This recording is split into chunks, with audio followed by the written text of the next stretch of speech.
नमस्कार दोस्तों, daily current affairs की क्लास में आपका स्वागत है। आइए वीडियो को शुरू करते हैं।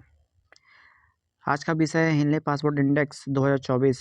दूसरा है कौशल भारत केंद्र। तीसरा है भारत में एफिल टावर से भी ऊंचा रेलवे ब्रिज। चौथा है हिमालयन बास्केट और पांचवा है रायसीना डायलॉग 2024। सबसे पहले हम लोग जानेंगे हिनले पासपोर्ट इंडेक्स 2024 ये क्या है। चर्चा में क्यों है? हाल ही में हिनले पासपोर्ट इंडेक्स 2024 जारी किया गया है। इसे हिनले एंड पार्टनर्स कंपनी द्वारा जारी किया गया है। यह index international air transport association IATA के डाटा पर आधारित होता है। इस इंडेक्स में भारत की रैंक 85 है। भारतीय पासपोर्ट धारक 62 देशों में बिना वीज़ा के यात्रा कर सकते हैं। France, Germany, Italy, Japan, Singapore और स्पेन इस इंडेक्स में संयुक्त रूप से पहले स्थान पर हैं। इन देशों के पासपोर्ट से 194 देशों में बिना वीज़ा के यात्रा किया जा सकता है। अब जानेंगे कौशल भारत केंद्र क्या है। चर्चा में क्यों है? सबसे पहले हम लोग ये जान लेंगे। केंद्रीय शिक्षा और कौशल विकास एवं उद्यमिता मंत्री श्री धर्मेंद्र प्रधान ने उड़ीसा के संबलपुर में देश के पहले कौशल भारत केंद्र का उद्घाटन किया। कौशल भारत केंद्र का लक्ष्य उन उद्योगों की विशिष्ट कौशल आवश्यकताओं को पूरा करना है जिसमें क्षेत्रीय विकास को चलाने और स्थायी रोजगार के अवसर पैदा करने की क्षमता है। यह केंद्र युवाओं को मांग संचालित व्यवसायों में रोजगार योग्य कौशल प्रदान करेगा जिसमें योग्य के लिए कार्यबल तैयार होगा। इसके माध्यम से उद्यमिता को भी प्रोत्साहित मिलेगा। यह कक्षा और कार्य आधारित शिक्षा के संयोजन के माध्यम से युवाओं को उद्योग विशिष्ट कौशल प्रदान करेगा। यह केंद्र सर्वोच्चतम श्रेणी के बुनियादी ढांचे, अत्याधुनिक प्रौद्योगिकी और आधुनिक सुविधाओं से सुसज्जित है। इसके माध्यम से यह औपचारिक कौशल की मांग की भी पूर्ति करेगा और युवाओं को अपने संबंधित क्षेत्रों में सफल होने के लिए आवश्यक कौशल हासिल करने में सक्षम बनाने में उत्प्रेरक के रूप में काम करेगा। अब जानेंगे हम लोग भारत में एफिल टावर से भी ऊंचा रेलवे ब्रिज।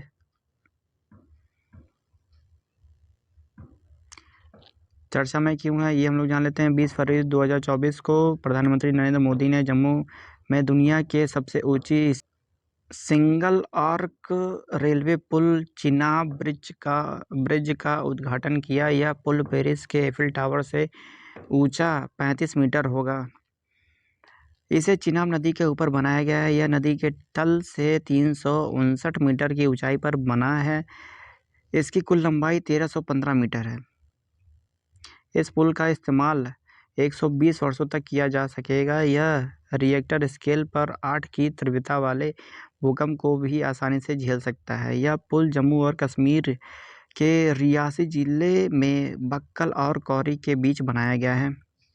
यह उधमपुर श्रीनगर बारामूला रेलवे लिंक परियोजना का हिस्सा है। यह परियोजना के उद्देश्य जटिल स्थलाकृति और खराब मौसम की स्थिति में भी कनेक्टिविटी प्रदान करके जम्मू और कश्मीर में कनेक्टिविटी को बढ़ावा देना है।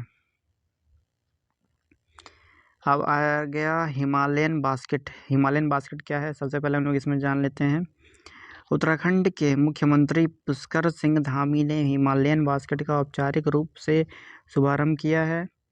हिमालयन बास्केट की शुरुआत वर्ष 2018 में सुमित और स्नेहा थपलियाल ने की थी। इसके तहत दूध और हल्दी, पुदीना जैसी कृषि उत्पाद खरीदे जाते हैं और उनसे अलग अलग उत्पाद तैयार कर निर्यात किए जाते हैं। इससे स्थानीय लोगों के लिए रोजगार में वृद्धि भी होती है। रायसीना डायलॉग 2024 ये क्या है हम लोग जान लेते हैं। रायसीना डायलॉग के 9वें संस्करण का आयोजन 21 से 23 फरवरी 2024 तक नई दिल्ली में किया जाएगा। 9वें रायसीना डायलॉग में 100 से अधिक देशों के प्रतिनिधि भाग लेंगे जिसमें मंत्री, पूर्व राष्ट्राध्यक्ष और सरकार के प्रमुख, सैन्य कमांडर, शिक्षाविद, पत्रकार, रणनीति मामलों के विद्वान विशेषज्ञ शामिल होंगे। थाम चतुरंगा, संघर्ष, प्रतियोगिता, सहयोग, निर्माण आदि इसमें शामिल है।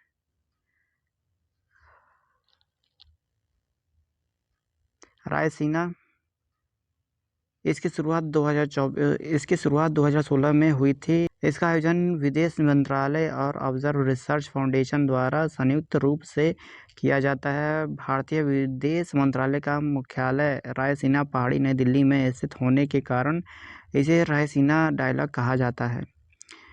यह भू राजनीति और भू अर्थशास्त्र पर भारत का प्रमुख सम्मेलन है, जो अंतर्राष्ट्रीय समुदाय के सामने आने वाले सबसे चुनौतीपूर्ण मुद्दों को संबोधित करने के लिए प्रतिबद्ध है।